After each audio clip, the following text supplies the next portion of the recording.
The Anchor Hawking Glass Corporation brings you Crime Photographer.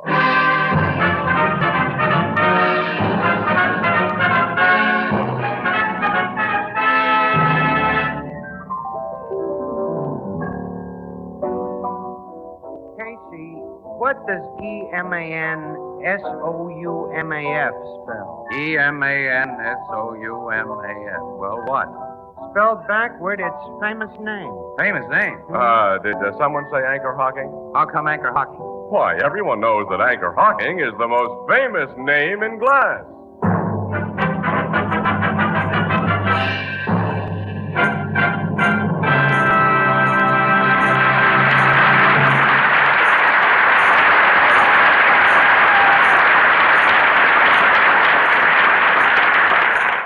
Good evening, ladies and gentlemen. This is Tony Marvin. Every week at this time, the Anchor Hawking Glass Corporation of Lancaster, Ohio, and its more than 10,000 employees bring you another adventure of Casey, crime photographer, ace cameraman who covers the crime news of a great city. Written by Alonzo Dean Cole, our adventure for tonight, Lady in Distress.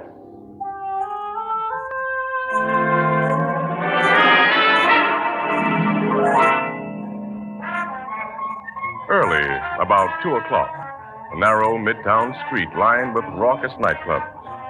Wandering lazily along it is a tall, slim man whose costume in this metropolitan center is, well, bizarre to say the least. For from his 10-gallon hat to his high-heeled boots, he's every inch the cowboy. Suddenly, from a shadowed doorway, he hears... Mister. Huh? Mister, please. You talking to me, ma'am? Yes, come closer. Here, where we can't be seen. Well, sure, ma'am, but... I'm in desperate trouble, and I simply can't go to the police. Not yet. When I saw you, you're appearing in the rodeo, aren't you? Yes, ma'am, at the Coliseum. And you're from the South, like me. I come from Texas. You're not a part of this town, this street. I can trust you. Well, I reckon you can, ma'am. What you want I should do, Get a cab here for me, and then ride with me to Union Terminal. Well, I'd be glad to, but why? All I can tell you is some men are looking for me, and if I'm found, I may be killed.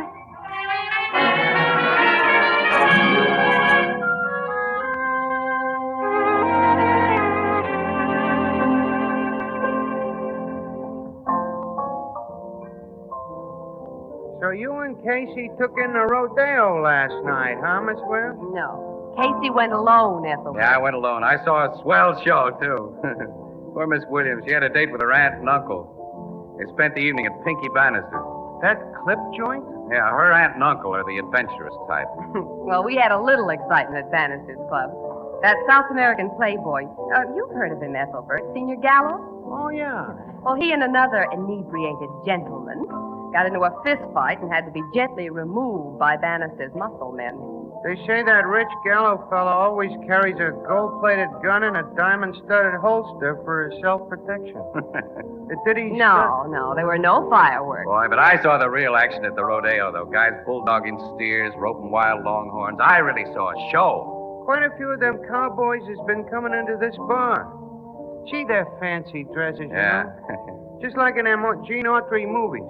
Yeah, there's some swell fellas among them.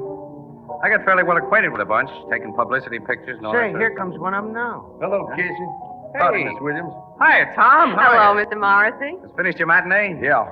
Elbert, shake hands with Barbecue Tom Morrissey. Pleased to meet up with you. Glad to know you. Casey, I was over to your office a minute ago, and they said I'd find you here. Oh, you wanted to see me about something? Yeah. Would you excuse us, Miss Williams? Why, sure. Yes, of course. What's wrong, fella? You look kind of worried. I'm terribly worried, and I know you well enough to figure you're a good man to come to for advice. Last night, Casey, I met a young lady. Uh-oh, wait a minute. When it comes to women, Tom, I don't know from nothing. Well, you might know how I can find her. You met her last night? You lost her already? Well, she was in big trouble, Casey, and it was really early this morning I met her. I was walking up a street near the Coliseum, sort of gawking up at them nightclub places, and she ran up and asked me to get her in a cab. Some men were after her. Oh, you fell for it, huh? Well, what happened after you and the gal got into the cab, Tom? Well, I tried to persuade her to tell me about the men she was afraid of, but she said she couldn't because it concerned her family honor. Family honor? Which was also the reason she couldn't go to the police. Oh. Did she tell you anything about herself? Well, only that her friends called her Mary Bell and that she was from a fine old southern family. You say she was young and blonde And beautiful, Casey. how much dough did she borrow from you? How'd you guess she borrowed money? Oh, I'm kind of good at that kind of guesses. How much? $100. Now, look here, Casey. Don't you go getting wrong ideas about that little lady. She wasn't no gold digger. Well, what happened after she got your dough? Well, she got out of the cab and promised to meet me at noon today. I waited from noon till after 2 o'clock at the place she said she'd be, but she didn't show up. I've got to find her, Casey, and if them fellas she was afraid of has done her any harm... Can't you see, Tom, that you've been a fall guy for one of the oldest rackets in the world? I won't believe that. You know your way around this city. I don't. Now, how do I go about finding Mary Bell? You go down to police headquarters and tell your story. But I can't do that. She didn't want the police to know. Oh, I remember, yeah. Well, for your future protection, pal, come across the street to the Express building with me. We just might find a picture of your Mary Bell in our petty rackets file.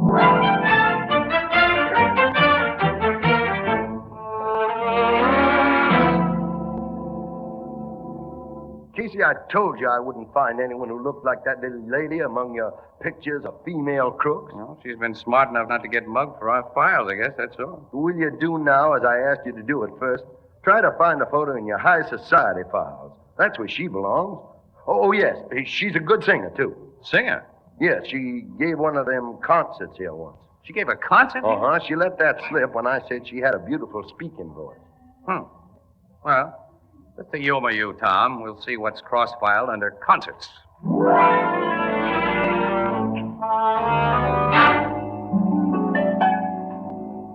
That's her, Casey.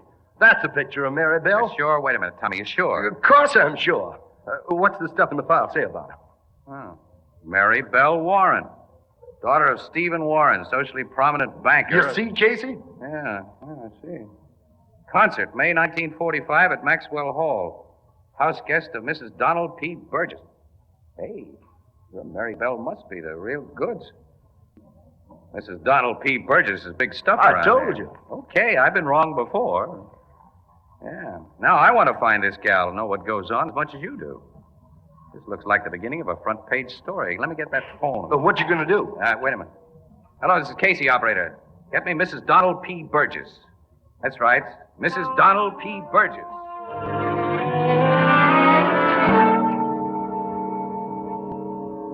Yeah, thanks very much, Mrs. Burgess.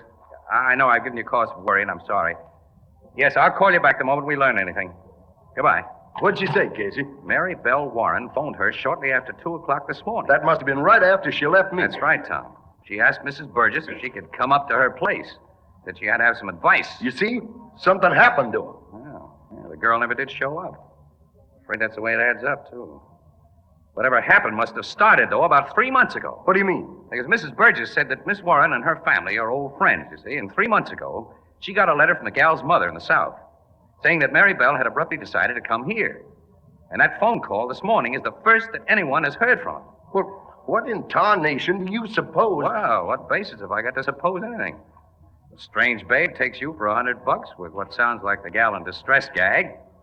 Then she turns out to have a millionaire father and top-hat social connections. Well, we're wasting time here. We've got to find that little lady. Wait a minute. That's too big a job for you and me, pal. We gotta take this to the cops. Neil, guess you're right. Yeah, I'll probably crab my chance for an exclusive, but I will take this picture of Miss Warren and get him started. Casey? Oh, hello, Annie. Hey, Annie, come in here a minute. Wait a minute. Look, you get a lot of woman-page assignments. Ever run across the blonde in this picture? Face is familiar. Hey, Casey, I saw her last night. You what, huh? You saw her last night. Yeah, at Pink Bannister's Club. Pink Bannister. Yeah, she's a singer there. In that lousy joint? Oh, yeah, she did seem awfully out of place. She looked like a lady, and she had a sweet voice. Well, have you got her picture? Come on, I'll tell you on our way to Pink Bannister's.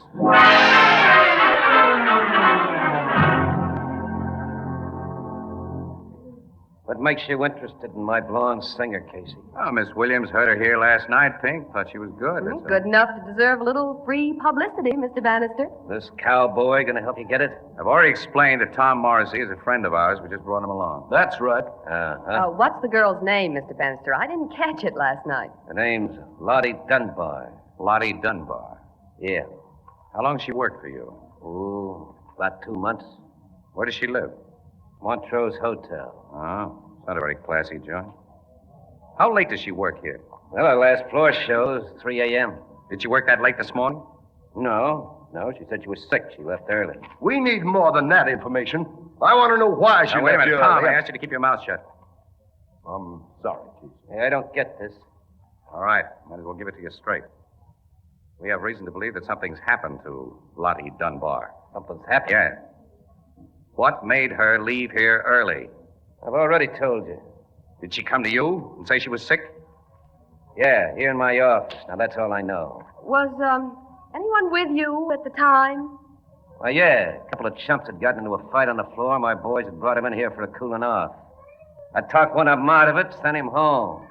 The other was still in here with me. Well, that checks, Casey. I told you about that fight.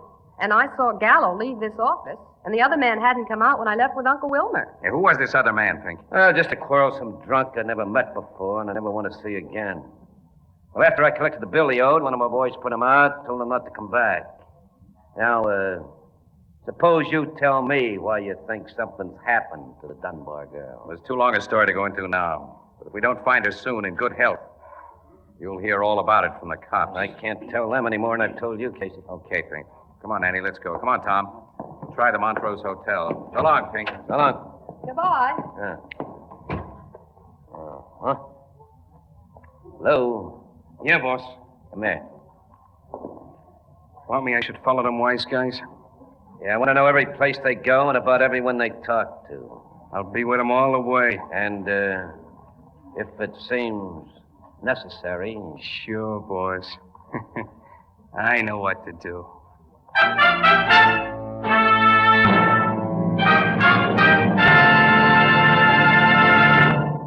Our story will continue in just a moment. Well, Alex, here's tonight's question. What was the world's first one-way container? Shoot, Tony. What was the world's first one-way container? An egg. An egg. Say, you're right. When you open an eggshell, you know that you're the first and last to use it. And it's the same way with the new Anchor Glass one-way no-deposit bottle. It's never been used before. It will never be used again. The Anchor Glass one-way bottle brings you beer and ale as it's meant to taste. Clean, clear, sparkling. Beer that's brewery bright. Unaffected by any foreign flavor. And when you've enjoyed the beer, you dispose of the empty bottle as you would any other food container. No deposit, no fuss, no empties to be returned. The one-way bottle, the safest, most convenient way to buy beer. Yes, indeed. And that's why the revolutionary new Anchor Glass one-way no-deposit bottle is sweeping America. For perfect flavor, demand beer in glass bottles. For extra convenience, demand your favorite brand in the new Anchor Glass one-way no-deposit bottle, a product of Anchor Hocking. The most famous name in glass.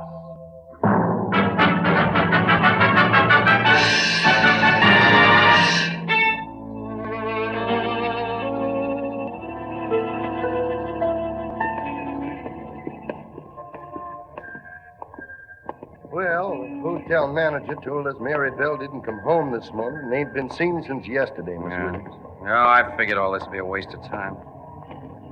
Well, let's get back to the car. Okay. There's one thing to do now. Let's go to the cops. Which means goodbye exclusive. Miss Williams, how can you think of newspaper stories when that little lady may be heard Oh, of? I'm sorry, Mr. Morrison. See, Tom, we got to be impersonal in our jobs. If we weren't, we... Hey, wait a minute. What? That guy getting into the green car up ahead of us. Yes. Seems to me that green convertible was behind us when we drove up here. It was. I noticed it. Hey, Casey, I've just placed that man. He was one of the bouncers who broke up the fight in Bannister's place last night. Oh, that's very interesting, Annie. All right, I'll start our car and see what he does. You and Tom keep an eye on him. Okay.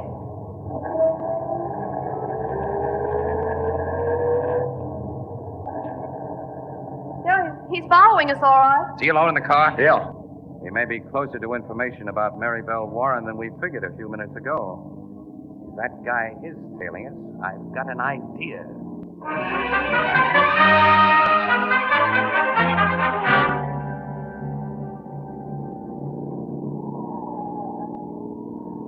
His car lights are only about 100 yards behind us now, Casey. I thought he'd creep up on us. All right, get ready for action, Tom. I'm ready. Now, look, Casey, the man in that car will have a gun, and neither you nor Mr. Morris... Tom and I know what's going to happen, Annie. That mug doesn't. We're coming to another turn. Okay, now brace yourselves. I'm shoving the brakes on hard. He's going to hit us, Casey. No, he's swerving off the road. Had to. We're in the middle of it. His car's in the ditch. All right, come on, Tom, quick. I'm with you. You stay here, Annie. Drive our car to the roadside. Yeah, there, will okay, you? I know my part. Take your hands off me. I'll take that gun. That's a big idea. You guys forced me off the road and then you Don't just... play innocent. Are you going to tell us what you know about Mary Bell Warren? I don't know what you're talking about. You're one of Pink Bannister's gang. You've been following us. You got me wrong. We've got you right. You choked at me, cowboy. I'll squeeze the daylights out unless you talk. What's happened to Mary Bell Warren? I never heard of that name before, I swear. Change your Easy, tune. Tom. Wait a minute. He doesn't know that name. What happened to Lottie Dunbar? The lady who was singing in your boss's place. Talk. You better talk, punk. You haven't got a gun now. I Talk, I said. I will. If you won't go to work on me, I'll spill all I got. But it ain't much, honest. All right, spill what you got. Okay. Last night, there was a fight in the club, see? Between two drunks. Yeah, that South American guy, Gallo. And another guy I never seen before. Me and the head bouncer, Jim Robbins, we broke it up. And Pink had us shagged the scrappers into his private office. Pink told me to get back into the club, but Jim stayed in the office. All right, go on. Well, a little later, I get a rush call from Jim to go with him. And all he tells me is that this here babe, this Lottie Dunbar, has just been caught snooping on the boss's private business. For us to go get her. This was just before 2 o'clock. Yeah. Well, me and Jim rush out of the joint just in time to see her get into a cab with this here cowboy. So you followed us? No, I didn't follow. Jim sent me back to tell Pink everything was under control. Jim Robbins followed it. Yeah, in another cab. I don't know what happened after that, honest. You're lying. This is help me, I ain't. What did Pink say when you told him Robbins had everything under control? Well, he said to keep my mouth shut, that's all. And I ain't seen Jim Robbins since. I swear I don't know what's happened to that dame or why. Tell the truth, you ornery skunk. Hold it, Tom, hold it. Bannister's a cagey guy. He wouldn't let a punk like this in on anything big. And kidnapping is plenty big. We'll go to Bannister. I'll beat the truth out. Wait a minute, wait. You, Mug. You said the girl was caught snooping while Gallo and that other guy were in Pink's office. That's the way I got it from Jim. I think Senor Gallo is the guy for us to call on next, Tom. Come on, Punk, you're traveling with us.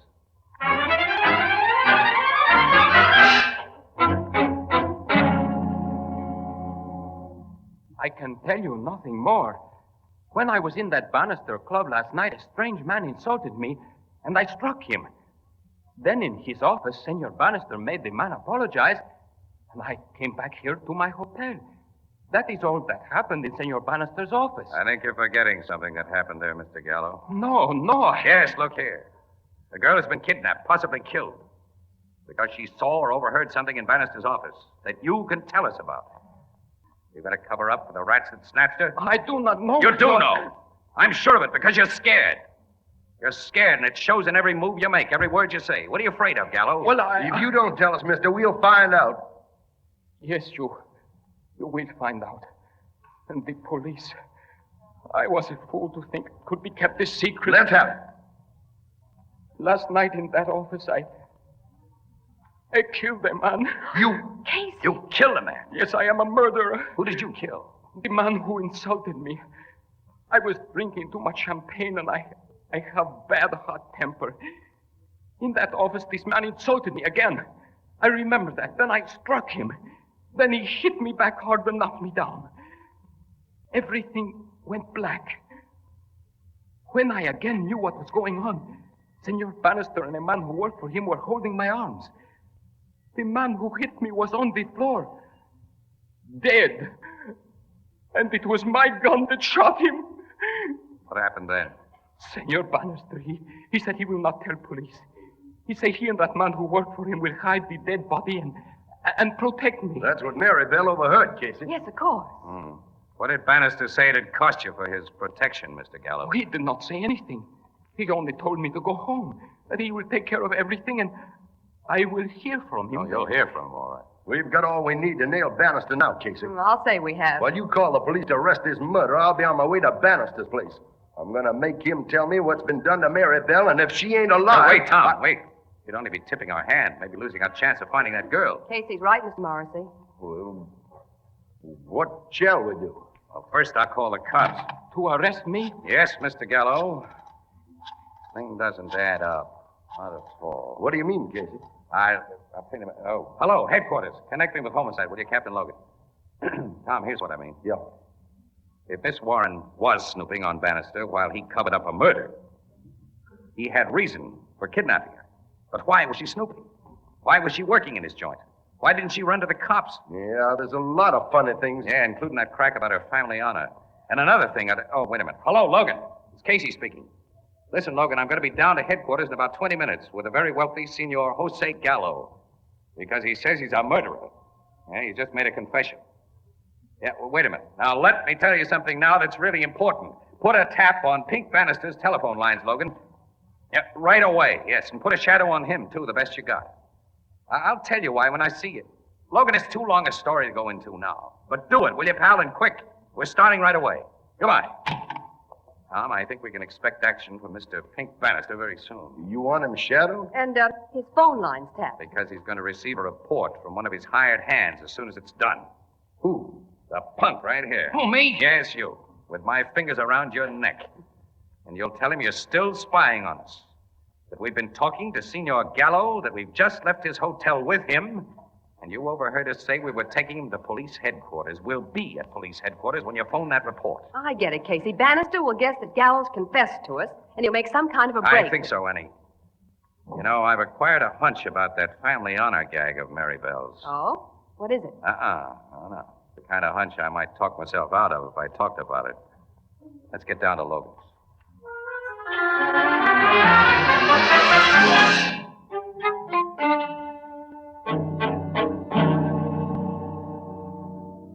It's nearly 5 minutes since that mug phoned our dictated report, Casey. You figured Bannister'd make a move right after. Look, allow him a few minutes to think, Logan. The punk handed him a shock with that news about Gallo. Also, the man on his tapped wire and those covering the club have to have time to phone you after he does something, Captain. Now, this phone's completely cleared for their calls, Miss Williams, and if Casey hasn't guessed wrong... If Casey's guessed wrong, Miss Maribel's life won't be worth a nickel. Well, will you give my guess a chance, Tom? Hey, there's our ring. Logan speaking. Now, go ahead. Yeah? Yeah? 1287 Jastrow Street? I got it. Okay, Flanagan, get out there the quick way. We'll be right behind you. Bannister's left the club? Just now, with 2 guys tailing him and Sergeant Flanagan with a squad going direct, as we'll go. Come on.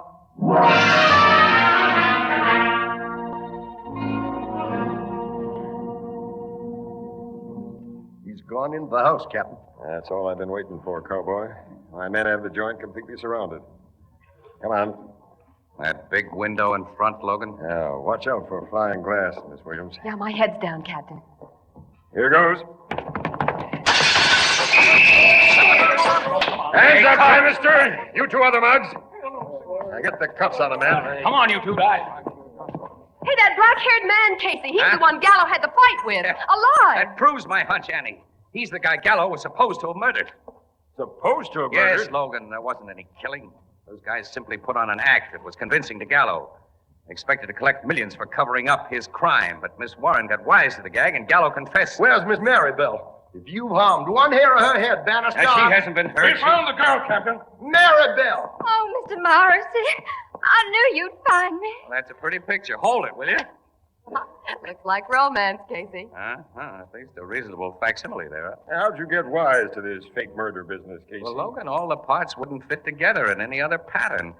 Look, after I get a few more pictures, I'll tell you why. Smile for the camera, Bannister, will you? You dirty lousy. Such a sour disposition.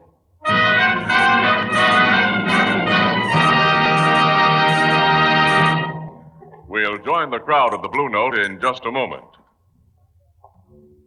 You've often heard a woman say, I don't mind washing dishes so much, but oh, those pots and pans. That's because she uses ordinary pots and pans. Now, when you use Fire King oven glass, you reduce that tiresome kitchen drudgery to a minimum. First, because Fire King oven glass is so amazingly easy to clean. Fire King is a special non-porous surface that's literally mirror smooth. It comes clean in a jiffy. and never absorbs baking stains or odors. Now, second, you save dishwashing time because you bake, serve, and store leftovers all in the same Fire King dish. You'll find a wide variety of Fire King casseroles, pie plates, and general utility dishes in all sizes at chain and department stores and wherever household glass is sold, all at amazingly low prices, all guaranteed for 2 years against oven breakage. Ask for Fire King oven glass by name. Fire King is a product of Anchor Hocking, the most famous name in glass.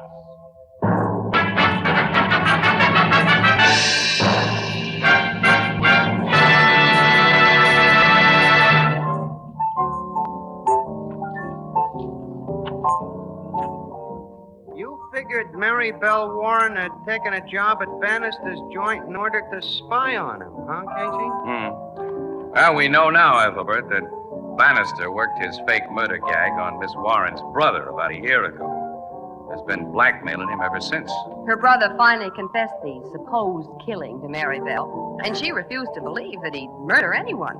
So she came down here under an assumed name to get the lowdown. That guy Bannister had some racket, making people believe they were murderers and then blackmailing them. Yep.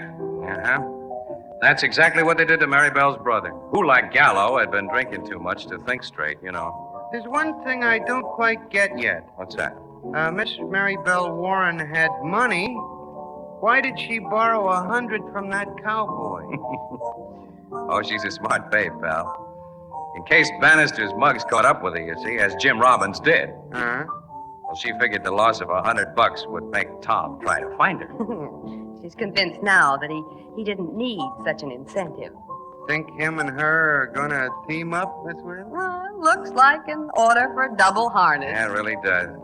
You know, Ethelbert, I suppose your sister Edna would say, quote, 2 can live as cheaply as 1, unquote. Oh, no, Casey. No? No, she knows better than that. Oh. She says, quote, anybody can be a cowboy.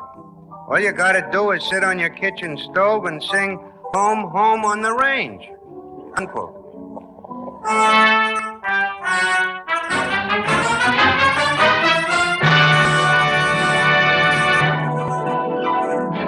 Crime Photographer, starring Stotts Cotsworth as Casey, is brought to you each Thursday by the Anchor Hocking Glass Corporation, makers of Fire King oven glass, Anchor glass containers, Anchor caps and closures, all products of Anchor Hocking, the most famous name in glass.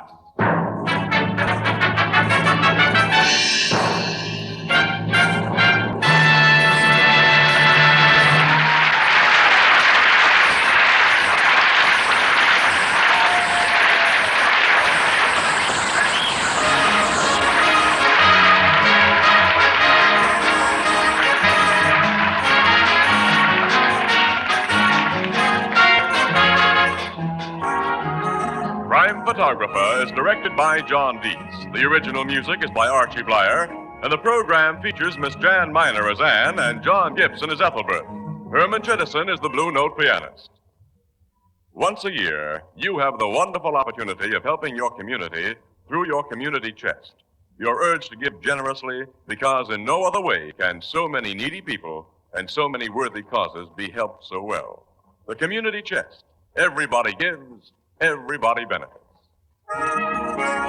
This is Tony Marvin saying goodnight for the Anchor Hocking Glass Corporation of Lancaster, Ohio, with offices in all principal cities of the United States and Canada. Say, Thursday night on CBS is the biggest show in town, so stay tuned for exciting dramatizations on Reader's Digest Radio Edition, which follows immediately over most of these stations.